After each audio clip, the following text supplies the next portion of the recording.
Older me, I don't know if you remember this version of us. The one still blinking into the light, the one just beginning to realize that the life he built might not be the life he believes in. I don't know what you've seen since this moment, what you've had to lose or love or bury. I only know what I've just started to understand, that I've been asleep, and I didn't even know it. Not the kind of sleep people notice. I was moving, I was performing, I was even succeeding. But underneath it all, something was silent, something important. A voice I hadn't heard in years, whispering through the cracks in the routine. It started slowly. A strange tension behind accomplishments, a sense of disconnection in rooms I thought I wanted to be in. The creeping suspicion that I was living out a story that wasn't mine and maybe never was.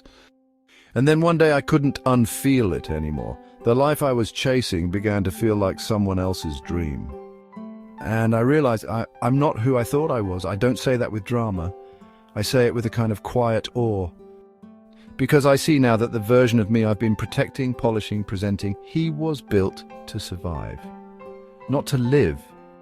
And now for the first time I'm trying to live, not perfectly, not wisely, but honestly. So I need you to know this, that I'm not writing to you as someone who's figured it out. I'm writing from the first step outside the illusion. From the moment where the scaffolding starts to fall away and you begin to see your life for what it really is, not what it looks like, but what it feels like. And it's terrifying, because once you see it, you can't go back. I don't know where this path leads, but I know I'm on it, and I want to believe you stayed on it too. So this is my message, not from wisdom, but from awakening, not to teach, but to remember, to ask, to wonder.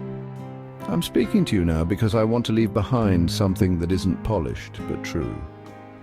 And because I'm hoping you'll recognize it. That somewhere in all your becoming, you still remember this moment, the moment we opened our eyes.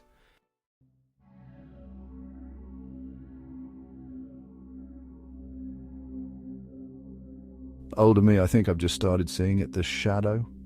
Not the concept, the presence, the feeling that something inside me has been watching, waiting for years for me to stop pretending. I used to think I was self-aware. I had language for my habits, my insecurities, my childhood dynamics. I thought insight was integration, but that wasn't wholeness. That was control, because what I really did, without meaning to, was exile everything that didn't fit the version of me I thought people would respect. The anger, the ambition, the need to be seen, the hunger for more, the sadness I couldn't explain. I didn't erase those parts of me, I buried them deep. I told myself they were handled, but lately I've felt them resurfacing. Not as explosions, but as friction, resistance, a kind of spiritual homesickness I couldn't name until now. And then I found Jung again, not in a book, but in myself. He said the shadow is everything we refuse to be. And I see now I've been refusing myself for a long time. The shadow isn't some distant dark twin. It's right here, in the joke I didn't make, the truth I softened, the fire I dimmed so I wouldn't burn too brightly in the wrong room.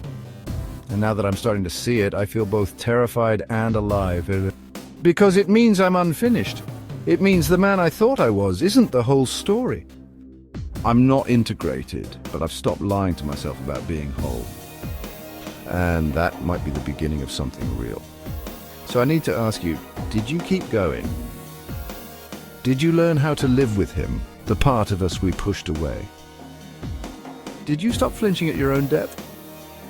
Because right now, I feel like I'm meeting myself for the first time, and I don't want to lose that. I don't want to go back to performance, to peace that's bought through suppression, to a mask that fits but suffocates. I want the truth, even when it costs me the life I thought I wanted. So, older me, did we keep choosing truth? Did we keep turning toward the parts of ourselves we once feared?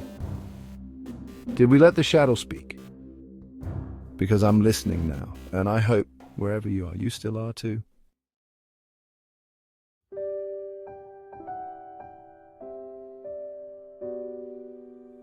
Older me, I need to tell you something before I forget how it feels.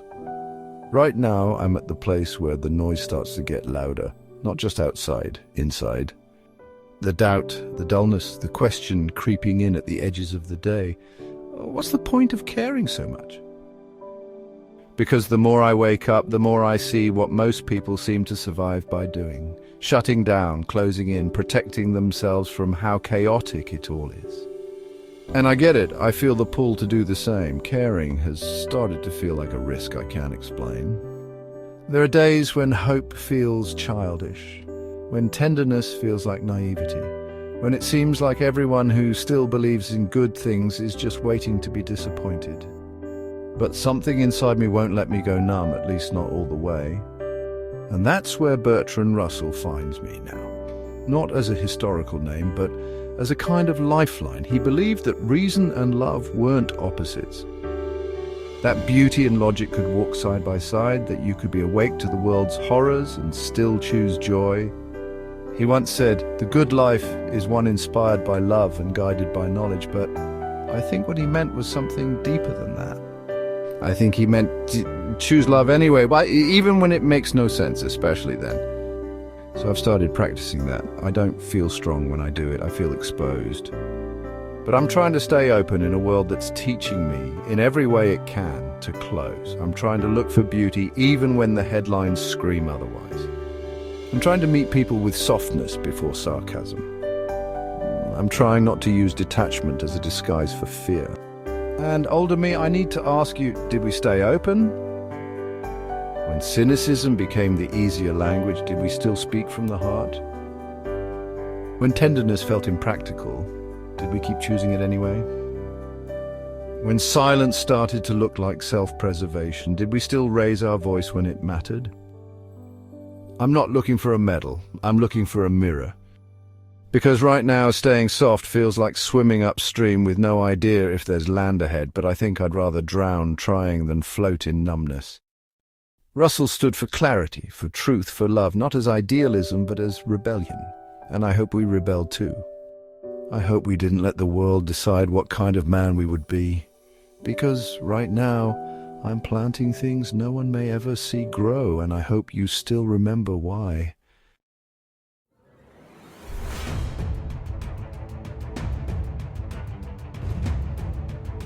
Older me, I think I've been afraid of myself for a long time.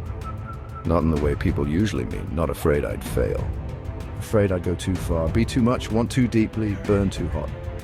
I learned early how to make people comfortable, how to measure my ambition, how to shrink my needs into what sounded reasonable.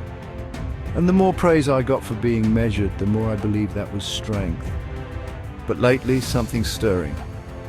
There's this fire in me I've kept small for years, like a candle I was scared to let become a flame. And now as the old shape of my life begins to shift, I can feel the heat rising. It doesn't feel reckless, it feels real. And that's where Nietzsche finds me, not as a challenge, but as a confrontation. He wrote about the tragedy of the last man, the one who never risks, never suffers, never creates. The one who avoids greatness, not out of humility, but out of fear. The one who survives by becoming invisible. And I see now I was starting to become him. I was living with my foot on the brake, calling it wisdom. But wisdom doesn't shrink, it sharpens. And I'm done shrinking. I'm beginning to want more. Not because I'm greedy, but because I'm finally awake enough to realize what I've been denying. It's not about glory, it's about aliveness. I want to feel like I'm in my own skin again. Like I'm not waiting for permission to be who I already am. And that terrifies me because fire consumes. It threatens the life I carefully constructed to feel safe. But it also illuminates, it reveals what's true. So I'm letting it burn. I'm letting go of the version of me that only existed to make others comfortable. I'm letting the fire speak. And now I have to ask you did we keep stoking it? Did we keep becoming more, even when it meant shedding what was once safe? Did we stop asking, what will they think? And start asking what's actually possible? Because I can feel it now, older me. This isn't a phase, this is ignition. And I hope you didn't trade that fire for applause. I hope you didn't put it out just to keep the peace. Because I'm learning now that peace without purpose is just another kind of prison. And I want to be free, even if it burns everything I thought I needed to hold. So tell me, when it got hard, did we dim it again? Or did we finally let it blaze?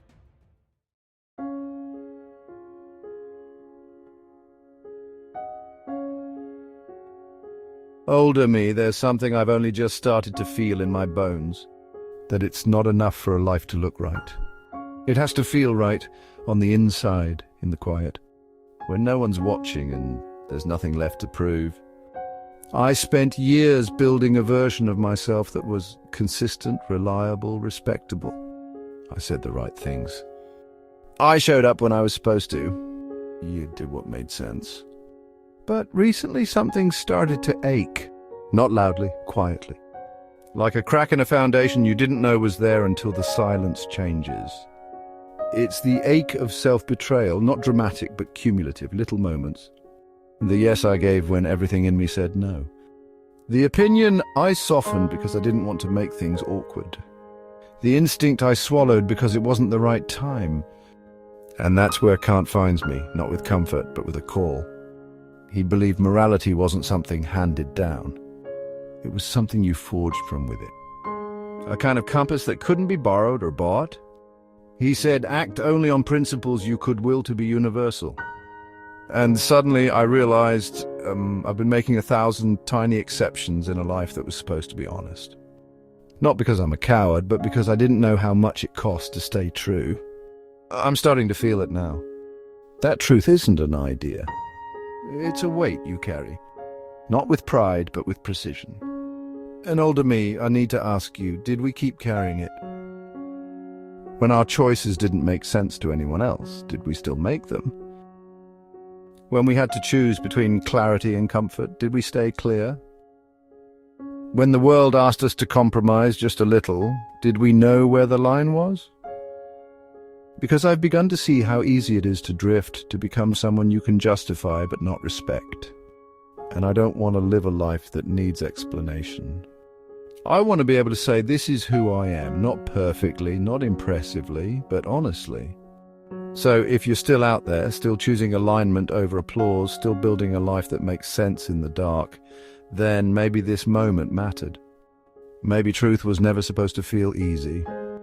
Maybe it was supposed to feel earned.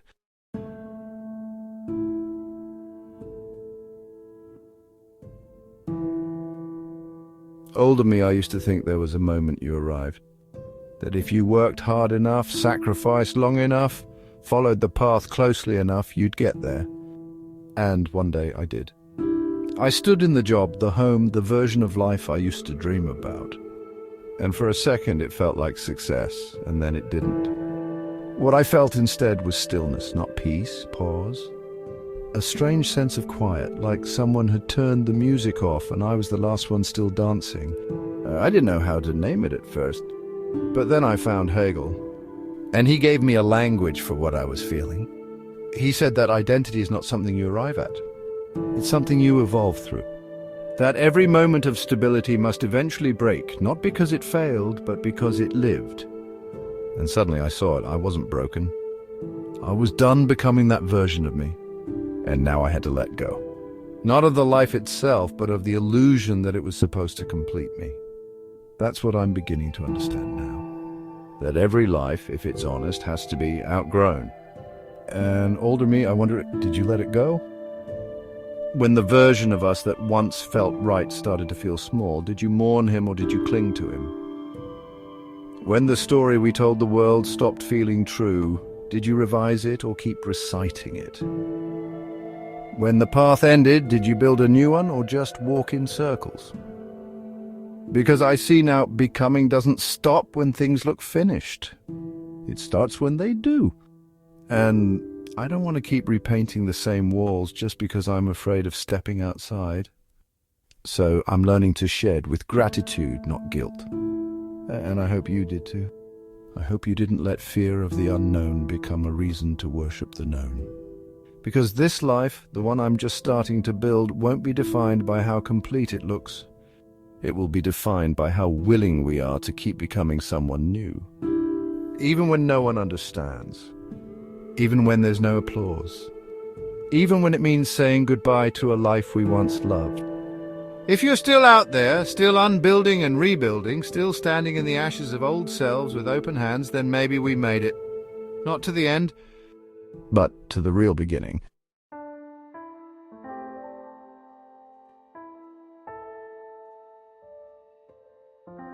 Older me, I've started noticing something that scares me more than anything I used to fear. It's not failure, not aging, not even loss. It's certainty, that quiet click in the mind when something feels answered.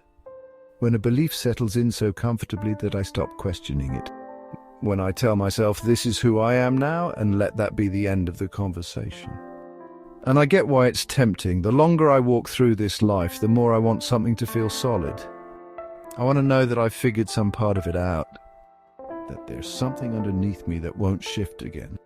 But here's what I'm beginning to understand. That impulse to settle, that's how the soul starts shrinking.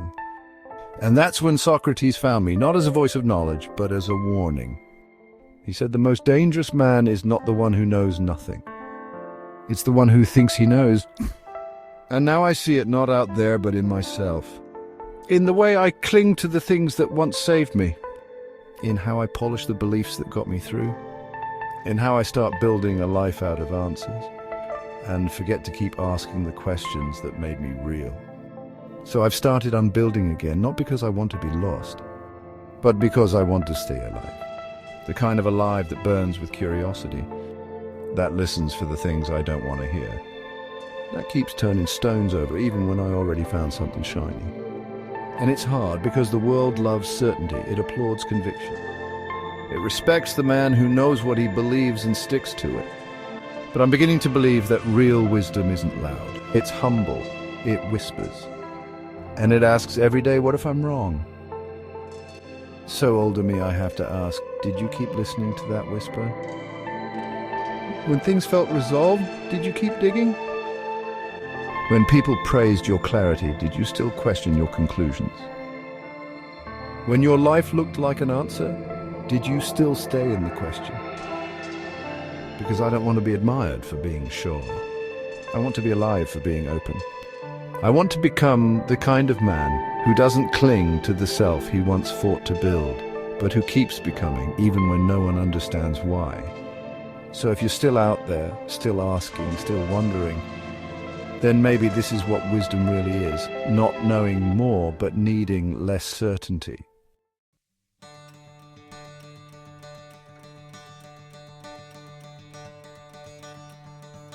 Older me, this isn't a letter of advice. It's a map I drew in the dark, one you might recognize if you still remember what it felt like to wake up inside a life that no longer fit. I'm standing at the start of something I can't name. And maybe you know by now what it became. Maybe it bent you, maybe it broke you. Maybe it built you into something you never saw coming. But before you got there, this is where it began. With the mask starting to slip and the shadow stepping forward. With the ache of numbness and the decision to stay soft anyway. With the fire that almost died until I let it ride. With the quiet voice of integrity, finally louder than approval. With the map I burned and the freedom of the unknown. With the question I stopped being afraid to ask. And with one unremarkable morning when I realized I didn't want to live on autopilot anymore. I don't know what you've done with all this. But I hope you stayed awake. Not perfect, not polished, just present.